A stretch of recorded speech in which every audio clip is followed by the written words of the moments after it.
Assalamualaikum warahmatullahi wabarakatuh. Berjumpa lagi bersama Bapak kali ini. Kita akan melanjutkan pertemuan kita minggu lalu, di mana minggu lalu Bapak sudah memberikan 4 aspek materi yang ada dalam mata pelajaran prakarya. Yang pertama ada aspek kerajinan, aspek pengolahan, aspek rekayasa, dan yang terakhir aspek budidaya. Untuk semester 1 ini kita akan mempelajari tentang aspek rekayasa. Adapun materi di kelas 7 semester 1 tentang rekayasa yaitu rekayasa teknologi konstruksi miniatur rumah. Pada konstruksi miniatur rumah kita akan masuk ke dalam peta materi. Bisa anak-anak saksikan di video. Yang pertama, mengenal istilah teknologi mulai dari pengertian dan perkembangan teknologi. Yang kedua, jenis-jenis teknologi yang ada. Yang ketiga, masuk ke teknologi konstruksi mulai dari perkembangan teknologi konstruksi, jenis-jenis proyek konstruksi, fungsi teknologi konstruksi, dan yang terakhir ada C, yaitu membuat produk konstruksi miniatur rumah. Baiklah, adapun tujuan pembelajaran kita pada semester ini yang pertama yaitu peserta didik diharapkan mampu menyampaikan pendapat tentang keanekaragaman rekayasa teknologi konstruksi sebagai ungkapan rasa syukur kepada Tuhan dan bangga sebagai bangsa Indonesia.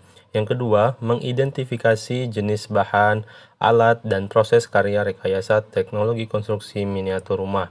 Yang ketiga, merancang karya rekayasa teknologi konstruksi miniatur rumah berdasarkan orisinalitas ide yang jujur terhadap diri sendiri. Yang keempat, membuat, menguji, dan mempresentasikan karya rekayasa teknologi miniatur rumah.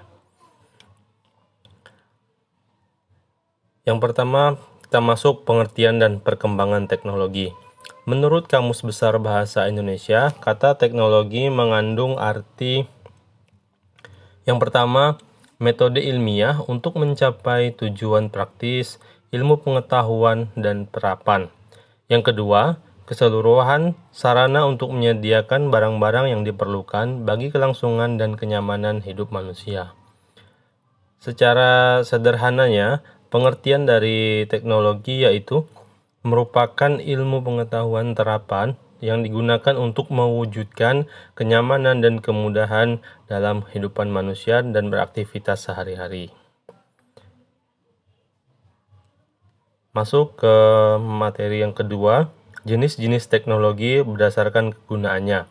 Teknologi berdasarkan kegunaannya digolongkan menjadi beberapa jenis. Berikut ini adalah jenis-jenis teknologi yang berkembang saat ini. Yang pertama, teknologi peralatan rumah tangga. Yang kedua, teknologi produksi. Yang ketiga, teknologi transportasi. Yang keempat, teknologi komunikasi. Dan yang terakhir, yang kelima, yaitu teknologi konstruksi. Baiklah anak-anak, kita masuk ke pengertian yang pertama yaitu teknologi peralatan rumah tangga. Mungkin dari kata peralatan rumah tangga anak-anak sudah banyak mengetahui, yaitu teknologi apa saja yang ada di rumah tangga yang biasa digunakan dalam kehidupan sehari-hari. Peralatan rumah tangga merupakan teknologi yang digunakan untuk membantu kegiatan pekerjaan rumah tangga. Beberapa contoh teknologi peralatan rumah tangga yang ada saat ini adalah lampu, jam dinding, mesin cuci, penghisap debu, kompor gas, kipas angin, dan pemotong rumput, dan contoh-contoh lain yang tidak disebutkan dalam materi ini. Yang kedua ada teknologi produksi. Teknologi produksi merupakan teknologi yang digunakan untuk memproduksi atau menghasilkan suatu barang. Beberapa contoh teknologi produksi yaitu mesin traktor, mesin pemimintal benang, mesin penggiling padi, dan mesin pemotong kayu. Seperti yang kita lihat pada video ini, ada sebuah gambar tentang teknologi produksi, yaitu contohnya traktor. Jadi mesin traktor ini biasanya digunakan dalam produksi proses pertanian ya, digunakan para petani untuk membajak sawah misalnya. Yang ketiga, teknologi transportasi. Teknologi transportasi merupakan teknologi yang digunakan untuk berpindah tempat, misalnya dari tujuan A ke tujuan B, dari satu tempat ke tempat lain. Contoh dari teknologi transportasi adalah sepeda motor, kereta api, mobil, kapal laut, dan pesawat terbang. Sebenarnya ada teknologi yang sangat jadul, yang sudah lama, yang tidak gunakan sehari-hari, mungkin banyak yang ditinggalkan. Orang-orang untuk berpindah tempat saat ini lebih mengandalkan teknologi transportasi ketimbang dengan jalan kaki. Selanjutnya ada teknologi komunikasi. Teknologi komunikasi merupakan teknologi yang digunakan untuk saling bertukar informasi atau pesan. Contoh dari teknologi komunikasi: radio, televisi, telepon, dan internet. Saat ini teknologi komunikasi sedang berlomba-lomba merancang dan membuat suatu teknologi yang sangat mempermudah dalam kita berkomunikasi. Misalnya saja saat ini yang kita sudah rasakan seperti penggunaan telepon genggam yang dulunya hanya untuk menelpon suara dan ber-SMS saja. Saat ini sudah banyak teknologi yang dikembangkan dari handphone atau telepon genggam tersebut. Saat ini kita bisa berkomunikasi secara langsung, secara virtual, tanpa ada jeda jarak dan waktu. Yang terakhir yaitu teknologi konstruksi. Teknologi konstruksi merupakan teknologi yang digunakan untuk membangun sarana maupun prasarana. Berbeda dengan jenis teknologi lain yang sebagian besar digunakan untuk peralatan. Sebagian besar teknologi konstruksi berbentuk ilmu terapan yang digabungkan dengan ilmu lain untuk menyelesaikan masalah kehidupan sehari-hari.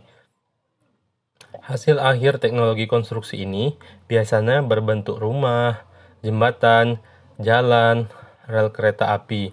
Dalam hal ini, teknologi konstruksi ini lebih ke arah pembuatan sarana prasarana seperti bangunan. Jadi, pada bab kali ini kita akan lebih mendalami materi tentang teknologi konstruksi, yaitu tentang miniatur konstruksi rumah.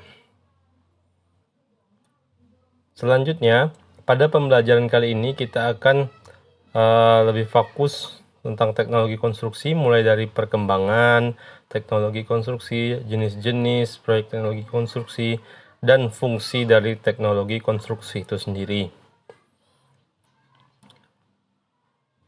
Saat ini, perkembangan teknologi industri sangat pesat. Ilmu pengetahuan teknologi mengalami perkembangan yang sangat pesat seperti yang Bapak sampaikan sebelumnya.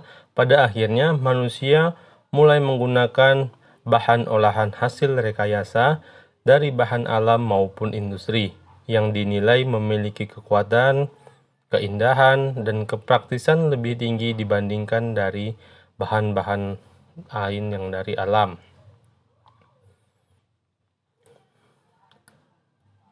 Misalnya, dahulu sebagian besar masyarakat Indonesia masih menggunakan bilik kayu atau bambu sebagai dinding rumahnya.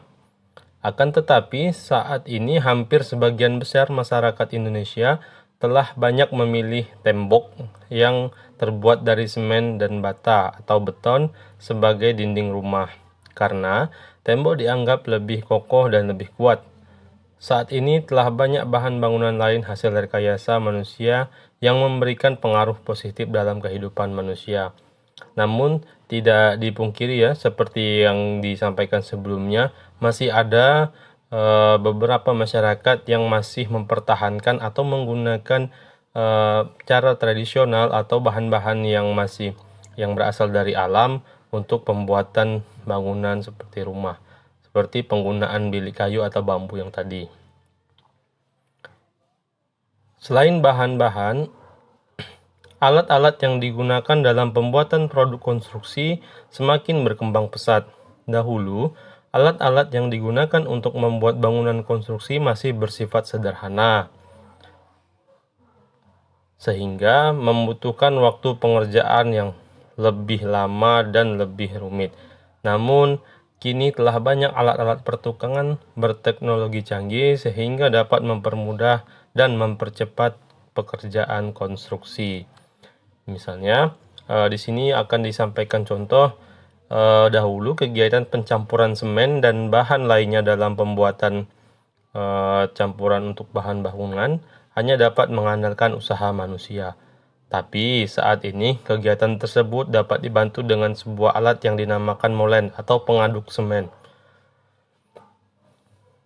Jadi dengan menggunakan alat tersebut bisa lebih mempermudah pekerjaan dan memberikan waktu dan hasil yang lebih cepat dan efisien.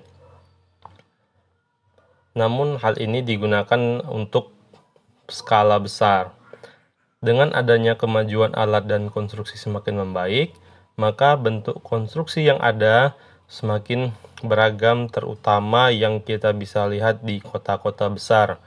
Oleh karena itu, sudah sepantasnya kita sebagai manusia untuk bersyukur kepada Tuhan Yang Maha Esa atas akal dan pikiran yang diberikan olehnya, sehingga kita sebagai manusia bisa berpikir dan menciptakan teknologi-teknologi yang luar biasa.